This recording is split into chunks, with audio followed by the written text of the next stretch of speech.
Hello friends, இனி நம்ம இந்த வீடியோவில் எதை பற்றி பேச போகிறோம் அப்படின்னு பார்த்தீங்கன்னா, சமீபத்தில் நம்ம கூலி படத்துலேருந்து ஒரு பயங்கரமான ஒரு அப்டேட் ஒன்று வந்திருக்கு. அண்ட் அது மட்டும் இல்லாமல் நம்ம ரஜினி சாரோட நெக்ஸ்ட் படங்கள் என்ன அப்படின்றத பற்றி தான் இந்த வீடியோவில் நம்ம பேச போகிறோம்.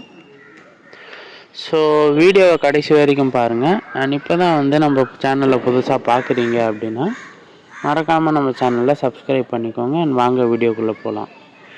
கூலி படம் பார்த்தீங்கன்னா நம்ம ரஜினி சாரும் லோகேஷ் கனகராஜ் இயக்கத்தில் ரஜினி சார் நடிப்பில் வெளிவரப்போகுது. அண்ட் இந்த படத்தில் பார்த்தீங்கன்னா ரஜினி சாரோட போர்ஷன்ஸ் எல்லாமே முடிஞ்சிருச்சு. அண்ட் ரஜினி சார் இல்லாமல் இன்னும் ஒரு சில போர்ஷன்ஸ் மட்டும் இருக்குது. அதை மட்டும் இன்னும் லோகேஷ் கனகராஜ் எடுத்துகிட்டு இருக்காரு அப்படின்னு பேச்சு போயிட்டுருக்கு. அண்ட் இப்போ நம்ம ரஜினி சார் ஜெயிலரோட ஃபர்ஸ்ட் ஷெடியூலு நம்ம சென்னையில் எடுத்துகிட்டு இருக்காங்க. அதுக்கு நடிச்சிட்ருக்காரு அப்படின்னு சொல்லப்படுது. அந்த ஷூட்டிங் எங்கே எடுக்கிறாங்க அப்படின்னு பார்த்தீங்கன்னா நம்ம ஓல்டு வுட்லேண்ட்ஸில் தான் எடுக்கிறாங்க அப்படின்னு சொல்லப்படுது. ஸோ இதை பற்றி உங்கள் ஒப்பீனியன் என்ன அப்படின்றத மறக்காமல் கமெண்ட்ஸை சொல்கிறேங்க.